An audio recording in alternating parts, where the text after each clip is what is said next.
Bienvenidos a Música, mi canal. La historia de hoy es un viaje de secretos, transformación y una faceta de mí. Quiero empezar contándoles algo que me llevó un tiempo vergonzosamente largo admitirme a mí mismo y aún más tiempo decirle en voz alta a otro ser humano. No soy el héroe de esta historia. No soy alguien que lo tenía todo resuelto a los 25 años, que sonrió valientemente al espejo una mañana y se declaró completo. Durante la mayor parte de los años que voy a describir, estuve profundamente confundido, a veces ridículo, a veces cobarde, y casi siempre intentando aparentar que nada de eso estaba sucediendo. Si estás viendo esto esperando un arco argumental ordenado, un antes y un después, un montaje de transformación, un momento donde la música sube de volumen y todo encaja, quiero advertirte ahora que la vida real no funciona así. La vida real es más caótica. La vida real a veces es más divertida, como a veces lo son las cosas terribles. Y la vida real, si le prestas suficiente atención, suele enseñarte lecciones en las circunstancias más improbables y humillantes. La mía empezó, como tantas historias el autodescubrimiento accidental con un comentario que no debía tomarse en serio. Tenía 31 años. Vivía con mi pareja de 4 años, una mujer llamada Diane, en el tipo de apartamento que es un poco demasiado pequeño para dos personas que tienen opiniones sobre dónde colocar los muebles. Nos habíamos adaptado al ritmo particular que desarrollan las parejas de larga duración, los silencios cómodos, la taquigrafía, las discusiones que empiezan por los platos y terminan por algo completamente diferente. Tenía un trabajo en el que me desempeñaba bien, un círculo de amigos que veía con menos frecuencia de lo que pretendía, y una relación con mi propia vida interior que, caritativamente, describiría como evasiva. No dediqué mucho tiempo a examinarme. Estaba demasiado ocupada representando quien se suponía que debía ser. Era una tarde de sábado de noviembre, uno de esos días fríos y grises que hacen que quedarse en casa parezca la única opción razonable. Diane doblaba la ropa en la cama y yo estaba sentada en el sofá sin doblarla, lo que, en retrospectiva, era un pequeño pero continuo delito que había estado cometiendo contra nuestra paz doméstica durante aproximadamente 4 años. Dijo algo que ni siquiera recuerdo exactamente qué era. Algo sobre cómo yo nunca parecía darme cuenta de cuando la casa necesitaba atención. Y yo le respondí algo como, si quieres que te ayude más, tendrás que darme una descripción adecuada del trabajo. Lo dije a la ligera. Como dices las cosas cuando las dices en broma, pero también como si las dijeras como desvíos, como decía casi todo en aquellos años. Estaba insinuando una negociación sin querer realmente tenerla. Diane dejó de ceder. Ella me miró con una expresión que nunca antes había visto en su rostro. No era ira. Era algo más cuidadoso y meditado que la ira. Era la mirada de alguien que acaba de escuchar una idea que se tomará en serio. ¿De acuerdo?, dijo. Lo haré. Me reí. No lo hizo. Lo que siguió fue, según cualquier criterio externo razonable, una breve conversación doméstica. Se sentó a la mesa de la cocina con un bloc de notas. Es una persona que usa blocs de notas, algo que siempre me había parecido encantador y un poco intimidante. Y empezó a escribir en silencio y con mucha dedicación. Escribió durante unos 10 minutos mientras yo observaba desde el sofá con la incomodidad de quien ha puesto en marcha algo y no sabe cómo detenerlo. Luego vino, dejó el bloc de notas en la mesa de centro, frente a mí, y dijo, aquí tienes. Descripción del trabajo. Miré la lista. Era exhaustiva. Incluía cosas como lavar los platos a diario, limpiar el baño semanalmente, hacer la compra todos los jueves, sacar la basura para reciclar los martes por la noche, preparar la cena los lunes, miércoles y viernes. Y esta fue la parte que me dejó paralizado. Una nota al final que decía tomar esto en serio. Y no tratarlo como una tarea rutinaria, sino como una contribución a una vida compartida. Me quedé allí sentada un buen rato. Entonces dije, todavía intentando ser amable, ¿y qué obtengo a cambio? ¿Un delantal? Ella sonrió. Era una sonrisa pequeña y ligeramente peligrosa. Si quieres uno, dijo, hay uno en el tercer cajón. Ahora, quiero ser muy clara sobre algo antes de continuar. Lo que sucedió después no fue en ningún sentido inmediato profundo sobre un delantal. El delantal es en esta historia como los accesorios a veces aparecen en la vida real, no como el punto, sino como el objeto alrededor del cual comienza a cristalizar una conversación completamente diferente.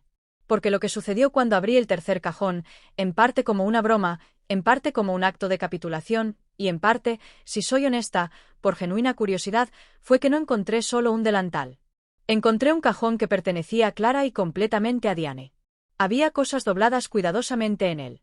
Nada particularmente significativo o misterioso, solo cosas que eran suyas, organizadas como ella organizaba las cosas, con una especie de cuidado deliberado que yo nunca había aplicado a nada en nuestro espacio compartido. Y algo en estar allí de pie, sosteniendo el delantal que claramente se había comprado y nunca usaba en este cajón que era un pequeño mundo privado de orden e intención, me hizo sentir algo para lo que no estaba preparada en absoluto.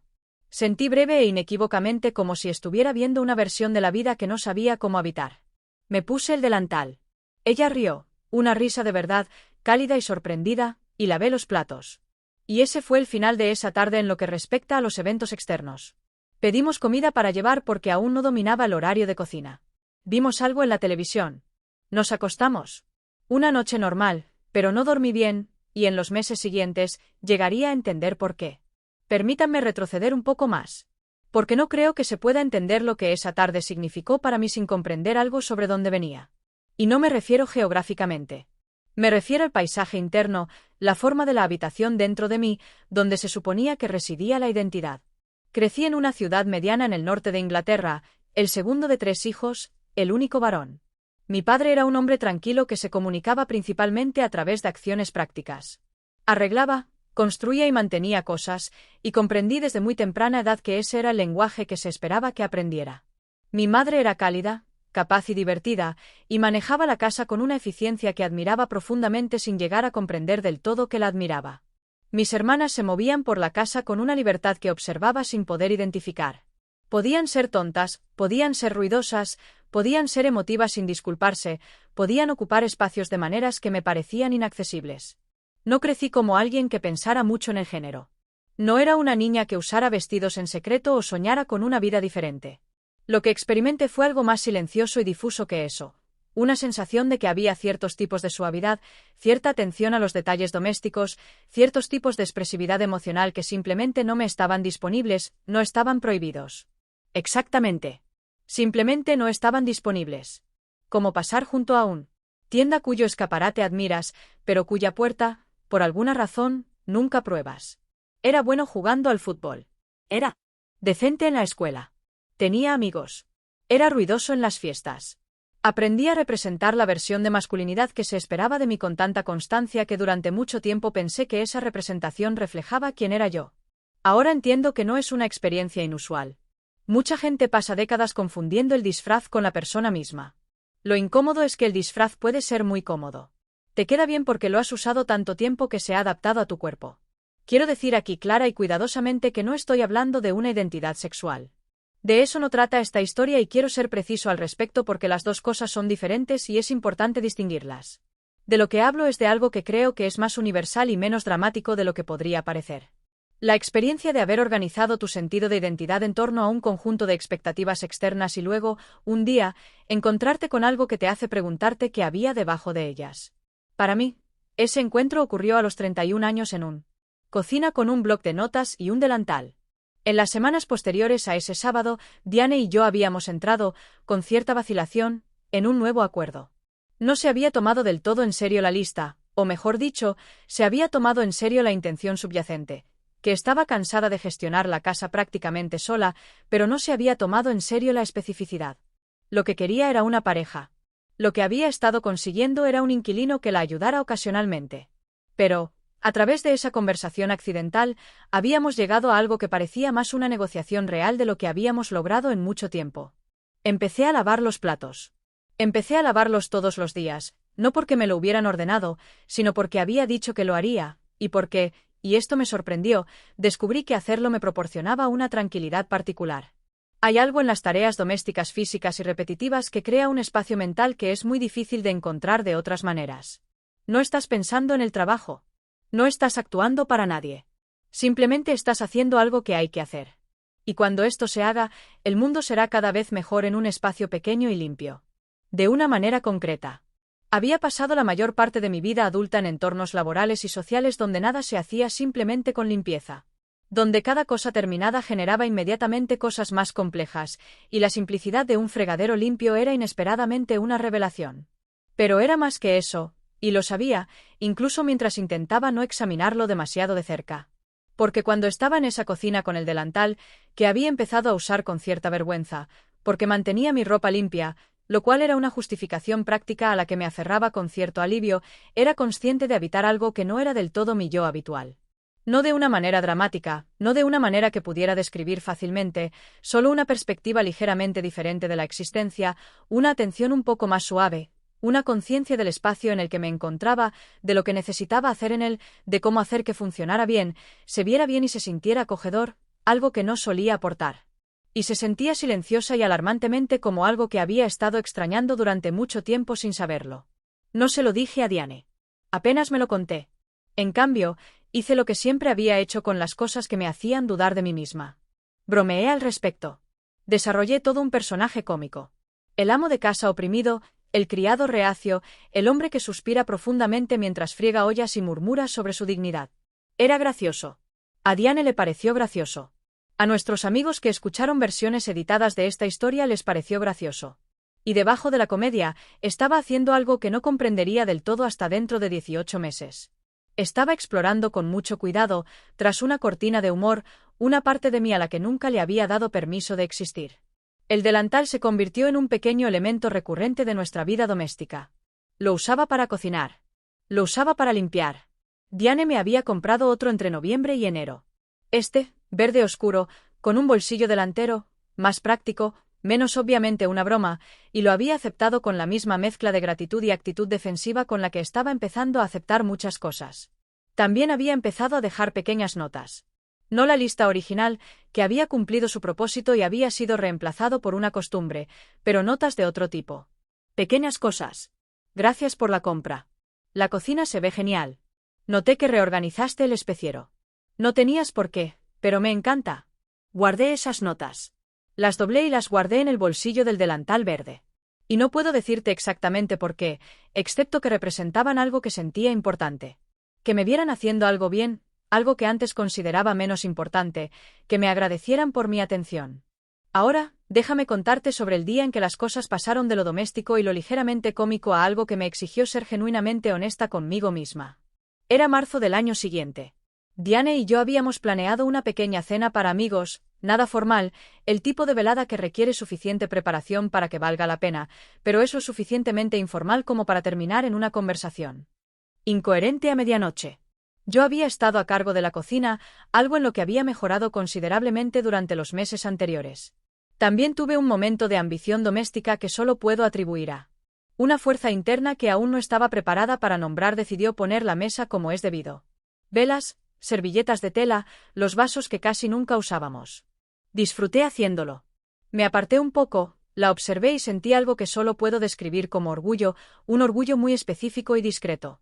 Llegaron nuestros amigos. Uno de ellos, un hombre llamado Paul, que había formado parte de mi círculo social durante años y a quien apreciaba mucho, pero que se comunicaba principalmente con bromas, miró la mesa, miró mi delantal, me miró a mí y dijo con gran admiración teatral: «Amigo, mírate. Te tiene completamente domesticado, ¿verdad?» Todos rieron, incluyéndome a mí. Incluyendo a Diane, quien agregó algo como: «Lo hizo completamente solo». En realidad, no le pedí que lavara las servilletas. Más risas. Risas cálidas. Nada cruel. La risa de amigos que se disfrutan mutuamente. Yo también me reí y sentí al mismo tiempo una pequeña y muy precisa punzada que quiero intentar describir con precisión. Lo que dolió no fue el chiste.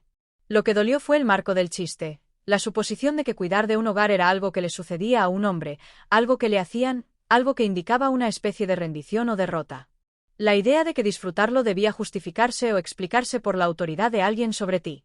La sugerencia de que si eras un hombre que ponía la mesa con cuidado y encontraba satisfacción en ello, la única manera de hacerlo socialmente legible era como una forma de subyugación cómica. Sonreí y dije algo evasivo, fui a revisar el horno y me quedé en la cocina un rato más de lo estrictamente necesario, de espaldas al comedor, y pensé que no estaba domesticado. Elegí esto y no estoy seguro de que todos entiendan esa distinción, ni por qué importa, ni qué significaría si más gente lo pensara detenidamente. Ese momento, de pie en la cocina, con la cena en marcha detrás de mí, pensando en algo que parecía más real que cualquier cosa que hubiera pensado en años, fue el comienzo de lo que más tarde entendería como la pregunta central de todo este periodo de mi vida. No quién soy yo en un sentido existencial abstracto. Algo más particular que eso. Algo así como qué partes de ti has estado guardando en un cajón y qué sucede cuando finalmente las sacas.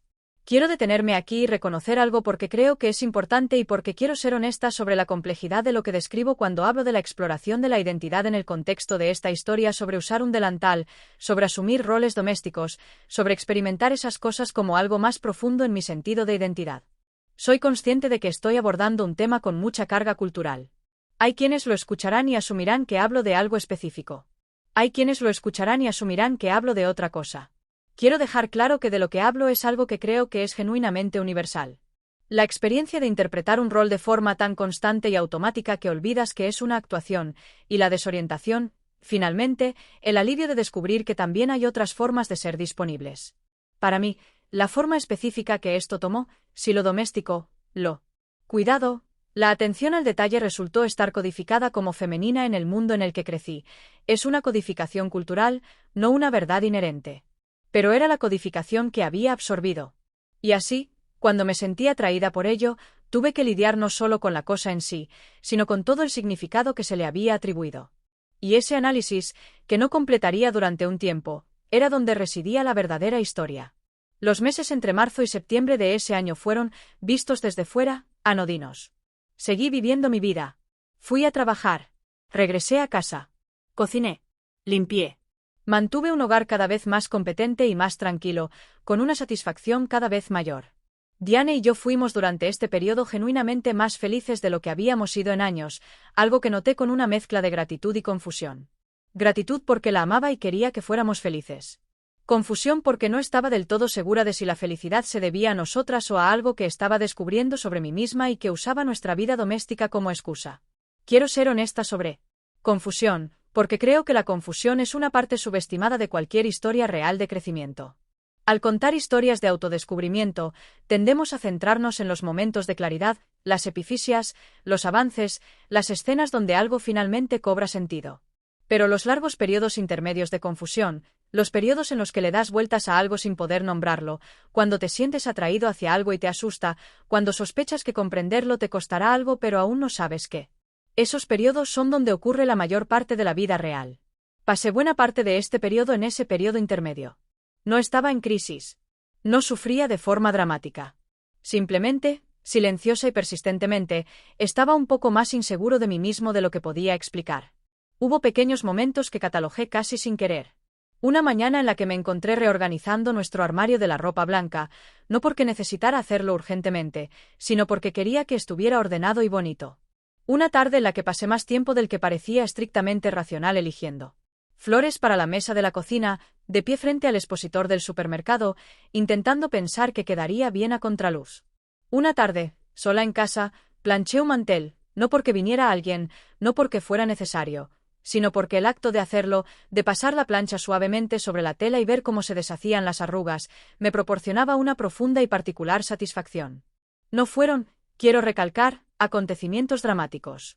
Fueron momentos domésticos tranquilos, pero fueron momentos en los que me sentí más precisa y cómodamente como yo misma. Y esa fue la parte que requirió un ajuste de cuentas.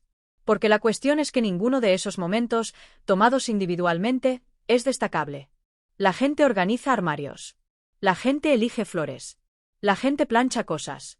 Lo que los hacía destacables en el contexto de mi vida era lo que representaban. Un conjunto de atenciones, satisfacciones y formas de conectar con el mundo físico que había pasado 31 años tratando como no para mí y que, de hecho, resultó ser profunda y genuinamente para mí. ¿Y la pregunta?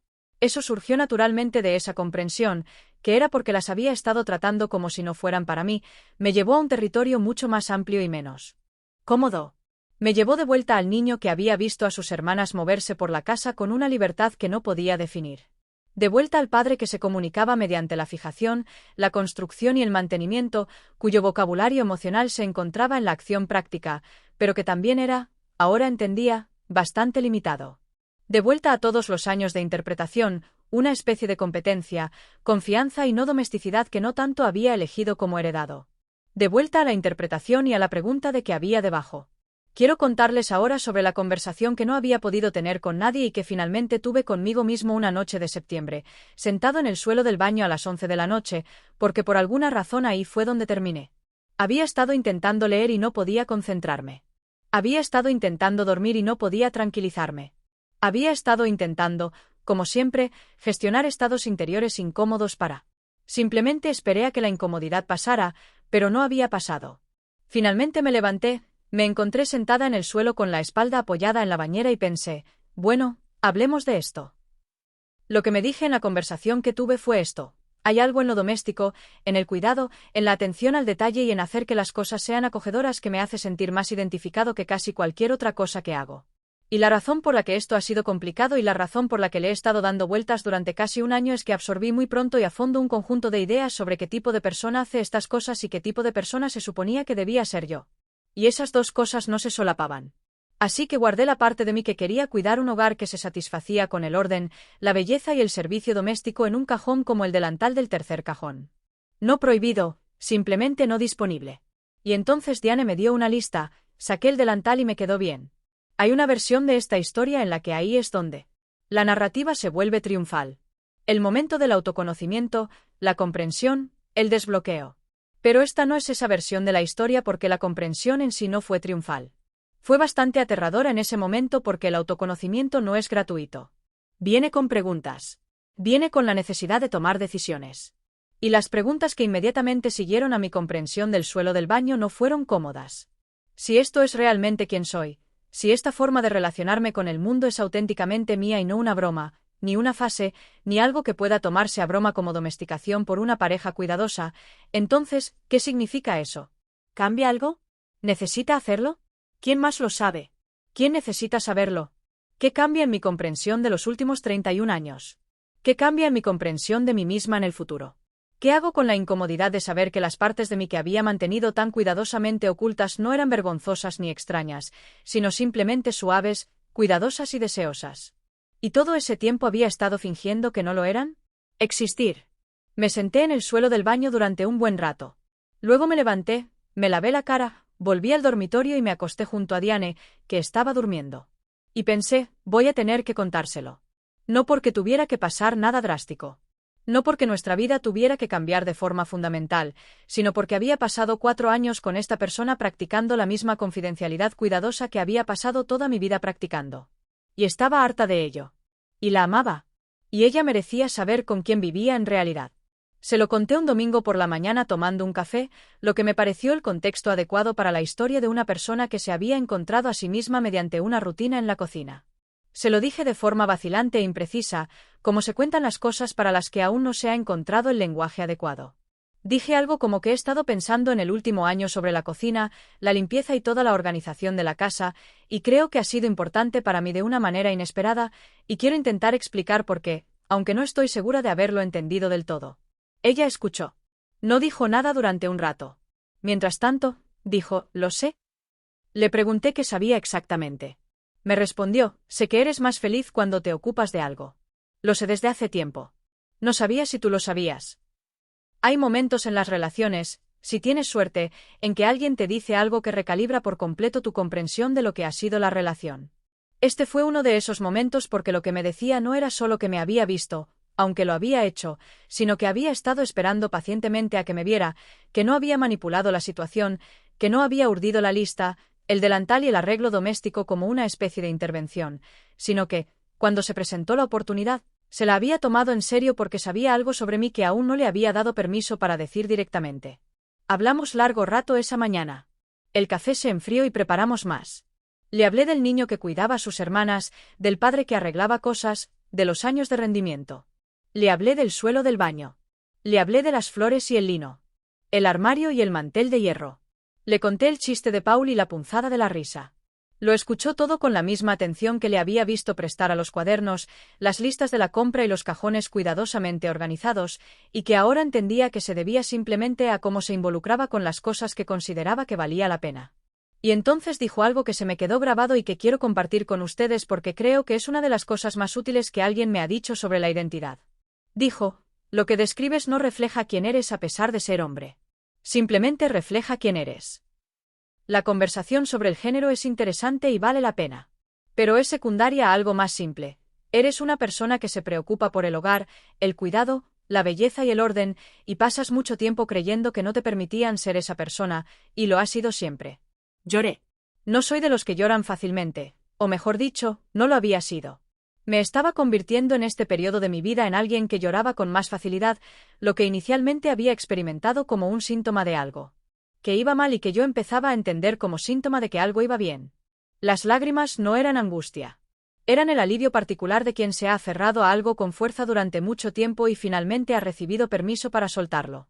Ahora quiero hablar de lo que ocurrió en el mundo exterior, porque el viaje interno es solo una parte de la historia, y es en el mundo exterior donde las cosas se complican de diferentes maneras.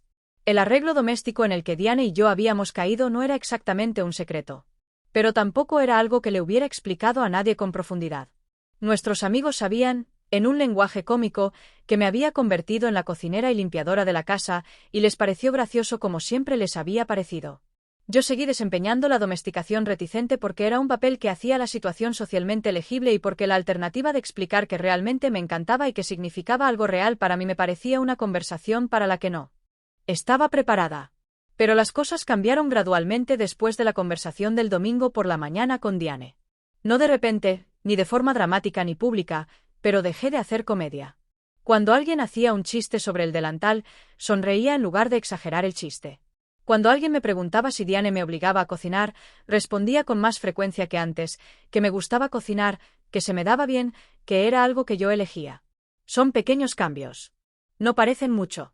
Pero para alguien que había pasado décadas haciéndose socialmente legible mediante la evasión y la comedia, decir, me gusta esto. Elijo esto. Esto es mío, fue una muestra de valentía que quiero que entiendan que requirió un gran esfuerzo. No todos lo recibieron bien. No de forma dramática. Nadie fue cruel. Nadie dijo nada particularmente terrible, pero hubo momentos en los que sentí el sutil reposicionamiento que se produce en los grupos sociales cuando alguien deja de interpretar un rol esperado. Paul hacía menos bromas sobre el delantal porque yo había dejado de seguirle la corriente y nuestra amistad se adaptó a esto, lo cual sucedió, pero hubo un periodo en el que la adaptación estaba ocurriendo y no estaba del todo seguro de que sobreviviera. Y sobrevivió. Nuestras amistades casi siempre sobreviven cuando crecemos si las amistades son reales. Lo que cambia es la forma particular que adoptan. En el trabajo, casi no decía nada. Esto era en parte práctico. No había un contexto profesional en el que mi vida doméstica fuera relevante y en parte un reconocimiento de que ciertas conversaciones pertenecían a ciertos contextos y la oficina no era el contexto adecuado para explorar porque encontraba genuina satisfacción al elegir flores para la mesa de la cocina. Pero el silencio en el trabajo era diferente del silencio de antes. Era una decisión meditada, no temerosa. Ahora conocía la diferencia y la diferencia importaba. Sin embargo, hubo una conversación en el trabajo que no pude manejar con la serenidad que hubiera preferido. Uno de mis colegas, un hombre unos 10 años mayor que yo, alguien a quien respetaba pero a quien no conocía bien, me preguntó durante la pausa del almuerzo si tenía alguna afición.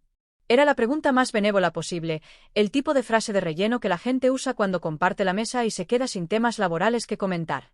Lo dije sin pensarlo mucho. ¿Cocinero? Me gusta mucho cocinar. Lo hago bastante en casa. Dijo algo educado al respecto, me preguntó que me gusta cocinar, y tuvimos una conversación perfectamente normal sobre comida durante 5 minutos, y luego volvimos a nuestras oficinas.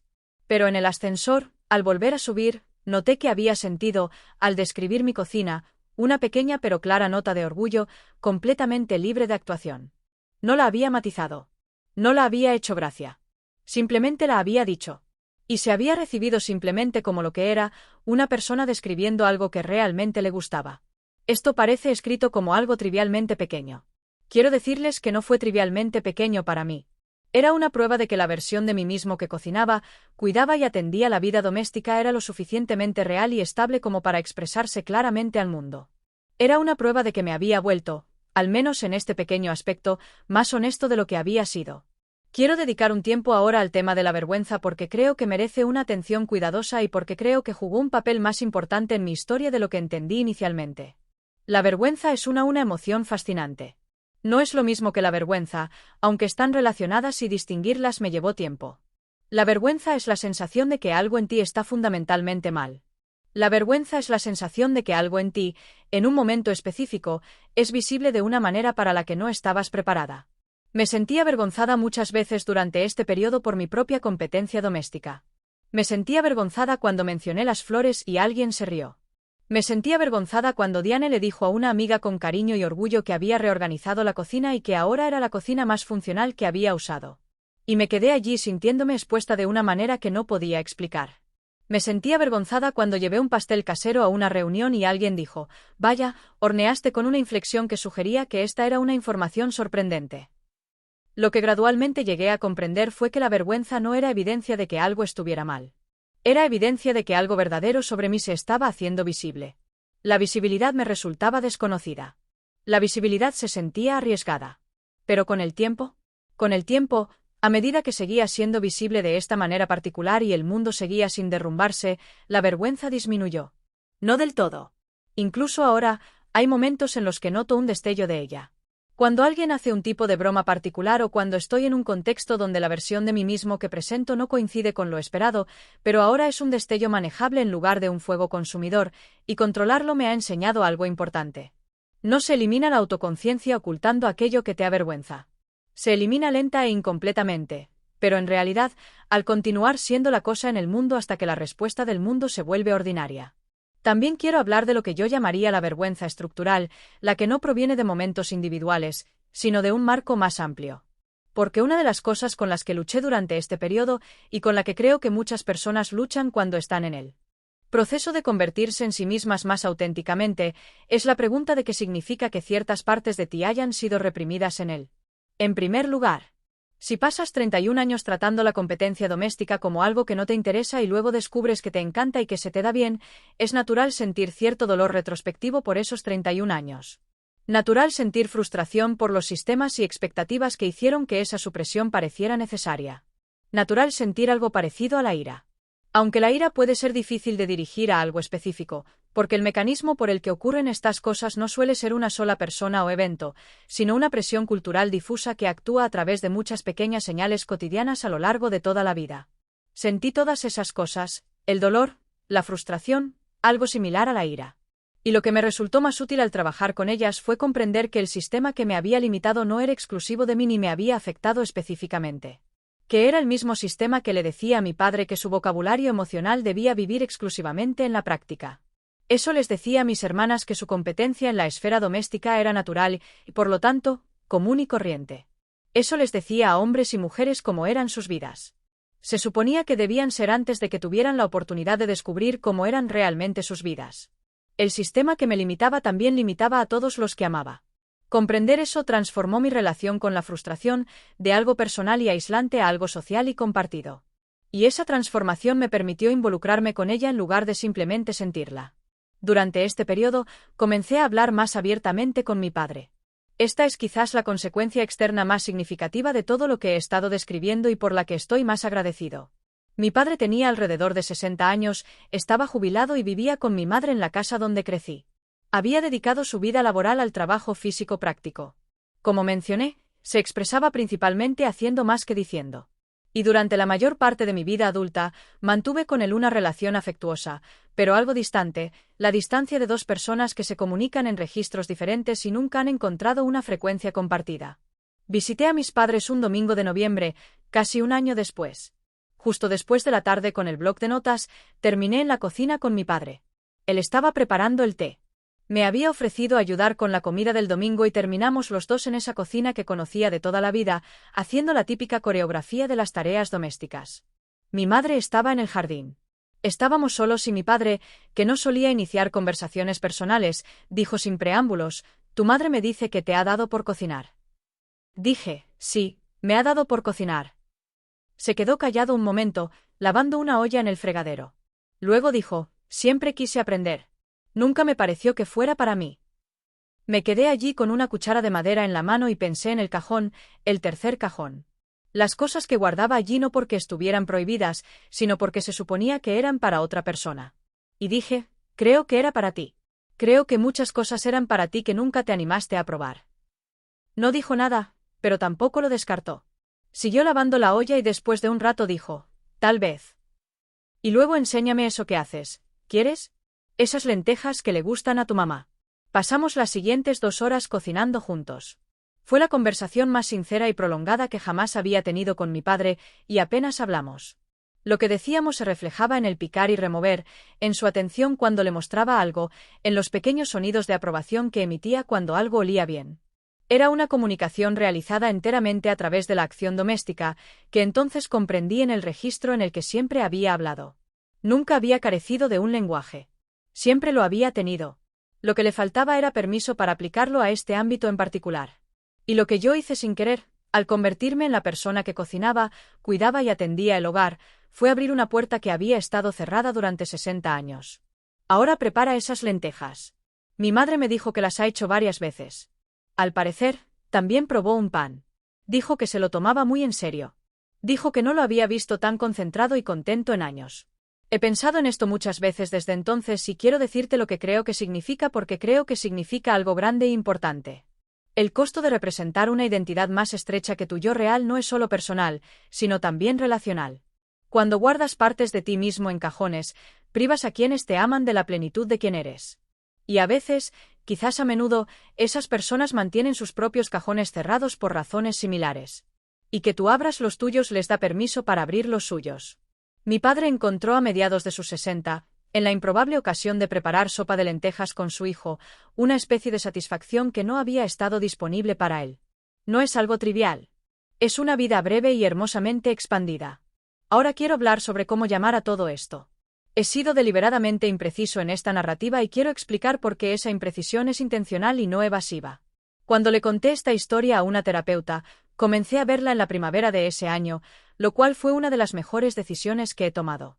En algún momento me preguntó si había pensado en qué etiqueta de identidad, si alguna, se aplicaba a mi experiencia. Dije que lo había pensado mucho. Trato.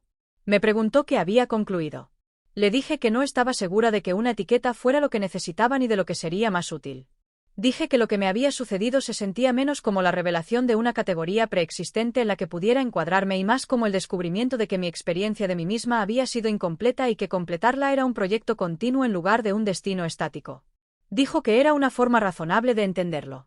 También dijo, y esto se me ha quedado grabado, que el deseo de una etiqueta es a menudo un deseo de certeza, y que la certeza sobre la identidad, aunque comprensible, no es lo mismo que el conocimiento real del yo. El conocimiento real del yo es más difícil de alcanzar y más valioso que cualquier categoría porque es particular en lugar de general, dinámico en lugar de fijo, y completamente propio en lugar de tomado de un vocabulario cultural. Quiero ser cuidadosa aquí para no sugerir que las etiquetas carecen de valor. Para muchas personas, encontrar la palabra adecuada para quienes son es una experiencia de profundo alivio y liberación, una sensación de finalmente ser vistos y nombrados y reconocí. No quiero desestimar esa experiencia. Pero para mí, en mi historia, lo que importaba no era la categoría, sino el contenido, la realidad vivida, concreta, de quién era yo, lo que me daba satisfacción genuina y lo que me había estado negando. El contenido era, soy una persona que ama cuidar un hogar. Soy una persona que encuentra paz en el orden y la belleza. Soy una persona cuya expresividad emocional había sido limitada por un conjunto de expectativas heredadas que ahora, con esfuerzo e intención, podía empezar a liberar. Soy una persona que comunica amor a través de la acción doméstica, mediante la preparación de la comida y el mantenimiento de un espacio acogedor, y que necesitaba asumir eso como una forma legítima y valiosa de ser en lugar de tratarlo como una desviación cómica de la norma esperada. Ese es el contenido. La categoría puede ser lo que cada persona necesite para su propia comprensión. Lo que yo necesitaba era el contenido. Hay un elemento más de esta historia en el que he estado trabajando y que quiero incluir porque creo que sería deshonesto omitirlo. Se trata de la cuestión de mi aspecto real durante este periodo, cuando me dedicaba a las actividades domésticas que se habían vuelto tan importantes para mi identidad. Y la razón por la que quiero incluirlo es que hubo momentos específicos, memorables, difíciles de ignorar, en los que la dimensión externa de lo que hacía se superponía con preguntas sobre la apariencia y la presentación de maneras que no había previsto y que requerían su propia honestidad. El delantal, como ya he dicho, fue algo pequeño y gradual. Pero hubo una noche, unos 14 meses después de este periodo, en la que Diane salió con amigos y yo estaba sola en el apartamento, cocinando una comida elaborada para el día siguiente. Un proyecto que me llevó varias horas y que abordé con el placer concentrado de quien hace algo que realmente ama. Y en algún momento, busqué algo en el fondo del armario, una olla específica que creía que teníamos guardada allí, y encontré casi por casualidad una bufanda. Era de Diane, un vestido largo de seda de color rojo intenso, y estaba en la parte trasera del estante, olvidado. Lo recogí. Lo miré. Era objetivamente hermoso. El peso de la seda, la profundidad del color, cómo se doblaba. Y antes de decidirme conscientemente a hacer nada, lo había atado flojamente alrededor de mi cabello, como había visto a Diane hacer a veces mientras cocinaba, apartándose las cosas de la cara. Y terminé de cocinar la cena con el pañuelo en el cabello. Y no me lo quité hasta que terminé. Y pensé en ello todo el tiempo. Y lo que pensé no fue, esto es dramático. Lo que pensé fue, esto es cómodo. ¿Y entonces por qué es cómodo? ¿Y entonces qué significa que esto sea cómodo? Lo que quiero aclarar y lo que creo que es realmente importante decir es que este momento no fue sexual. No fue transgresor de ninguna manera que se sintiera cargado, excitado o prohibido. Fue doméstico. Fue completamente doméstico. Era la sensación de una persona que ha pasado el día inmersa en el cuidado de un hogar y que ha buscado casi instintivamente algo que complete la imagen de esa inmersión doméstica. Y el cuadro se completó, no era la imagen que me habían dicho toda la vida. Me dejé la bufanda puesta hasta que terminó de cocinar. Luego la doblé con cuidado y la volví a guardar en el estante. Me senté a la mesa de la cocina y pensé durante un buen rato en lo que significaría ser honesta al respecto. No públicamente, no con el mundo, solo conmigo misma y con Diane. Se lo dije a Diane, no inmediatamente. Me llevó varias semanas encontrar el momento y las palabras adecuados, pero se lo dije. Y quiero contarles cómo respondió porque su respuesta fue, creo, una de las más importantes que alguien me haya dicho. Dijo, te he visto usarla. Le pregunté a qué se refería. Me respondió, no a la bufanda específicamente. Es decir, te he visto en la cocina, cómo te mueves por el espacio que has creado, y hay una versión de ti ahí que se siente completamente a gusto. Y me encanta esa versión de ti. Siempre me ha encantado. No creo que necesite una explicación complicada. Creo que solo necesita espacio.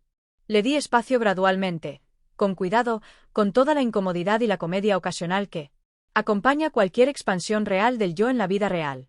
Hubo experimentos, retiros, más conversaciones, momentos de risa y momentos de algo mucho más tranquilo. Hubo un periodo en el que tuve mucha incertidumbre sobre lo que estaba aprendiendo y otro en el que tuve menos incertidumbre y comencé a comprenderlo. Estaba el proyecto constante de decidir qué era para mí y qué no. Que se sentía genuino y que se sentía performativo, que se trataba de identidad y que se trataba de placer estético, que se trataba de desafiar las expectativas y que se trataba simplemente de sentirme cómoda conmigo misma y en mi propio hogar. Y lo que puedo decirles ahora, después de haber vivido todo eso, es que la cuestión no fue tan dramática como temía.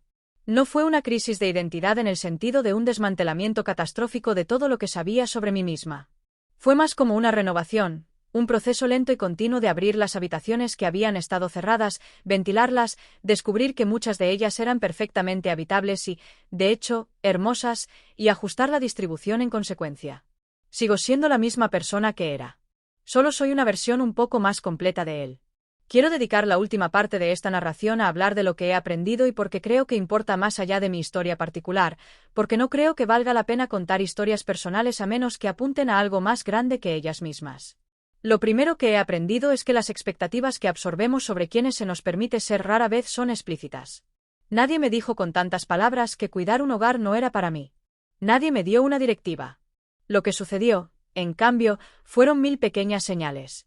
La forma en que se distribuían los roles en mi familia, cómo funcionaban las bromas en mi grupo social, la forma particular de los elogios y las críticas que recibí, que se acumularon durante décadas en un conjunto de suposiciones tan profundamente internalizadas que parecían hechos.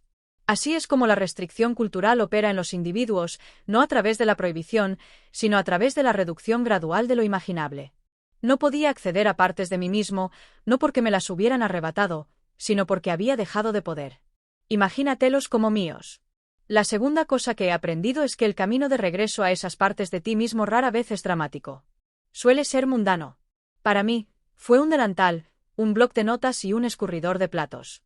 Para otra persona, podría ser un jardín, un pincel o un tipo de música en particular. El contenido específico de lo que encuentras al abrir el cajón importa menos que el acto de abrirlo. La disposición a sacar algo, probártelo y ver si te queda bien. La tercera cosa que he aprendido es que la autenticidad no es un destino. Es una práctica. Requiere honestidad constante contigo mismo sobre lo que sientes. Coraje constante para ser visible de maneras que resultan incómodas. Paciencia constante con las personas en tu vida que lidian con sus propias limitaciones heredadas y no siempre pueden comprender las tuyas. No he llegado a una versión definitiva de mí mismo.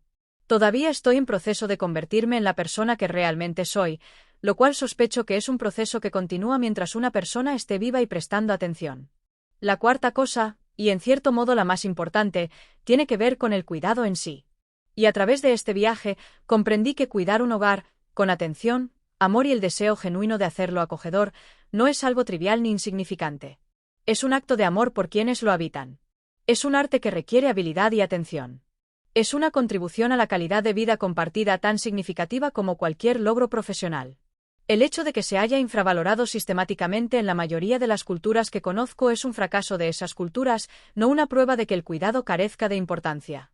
Y el hecho de que se haya esperado que ciertas personas, me refiero principalmente a mujeres, pero también a muchas otras, brinden este cuidado sin reconocimiento ni reciprocidad es una profunda injusticia que se hace muy evidente cuando se empieza a comprender qué implica realmente el cuidado, cuánto cuesta y qué significa.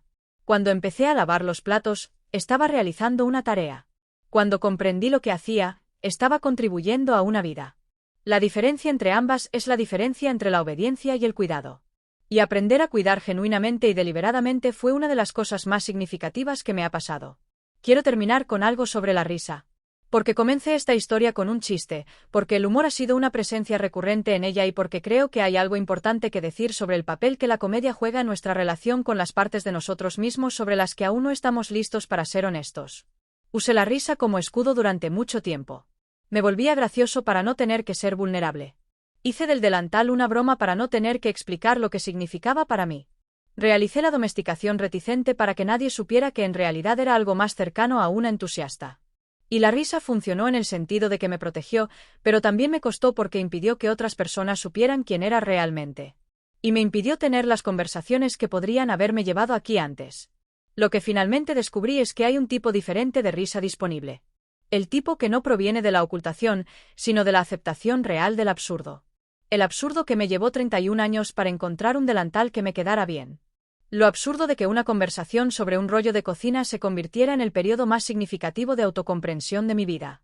Lo absurdo de que mi padre aprendiera a hacer sopa de lentejas a los 64 años y encontrara satisfacción en ello, y que esto fuera, de alguna manera, completamente ordinario y completamente extraordinario. Este tipo de risa es generosa, no defensiva.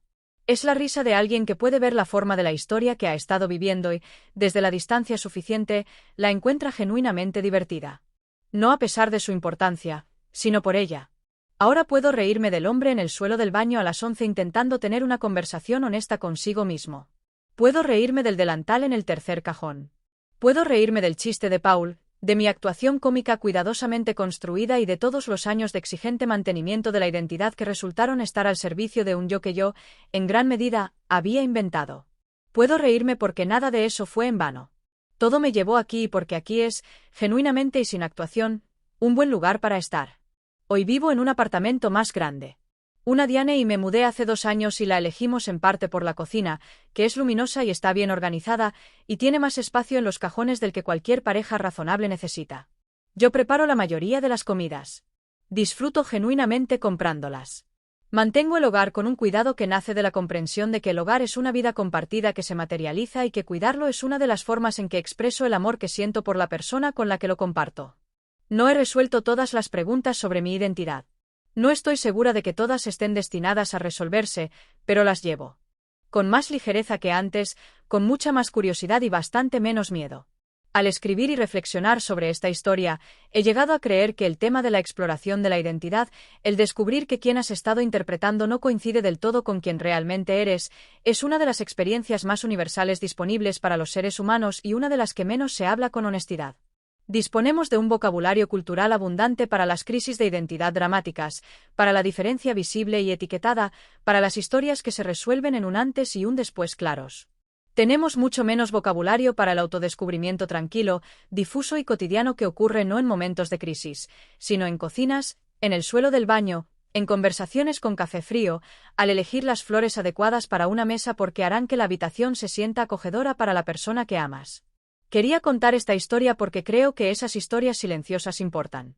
Porque creo que hay personas que han guardado cosas en cajones durante años, décadas o vidas enteras, y que podrían beneficiarse al saber que abrir el cajón es posible y que lo que encuentras dentro es casi seguro más de ti. Complicado, a veces sorprendente, a veces requiere adaptación, pero tuyo y vale la pena el esfuerzo de conocerlo. Las reglas de la casa, como resultó, no se trataban de obediencia. Se trataban de contribución. Y las reglas de ser yo, que todavía estoy escribiendo a los 36 años, no se tratan de categorías ni de actuaciones ni de lo que se supone que debo ser. Se tratan de honestidad, cuidado y la disposición constante a abrir cajones. Gracias por ver y por dedicar. Esta vez conmigo. Si esta historia te ayudó a comprenderte mejor a ti mismo o a alguien que amas, espero que esa comprensión te acompañe y que te sientas libre de explorar más aquí cuando estés listo.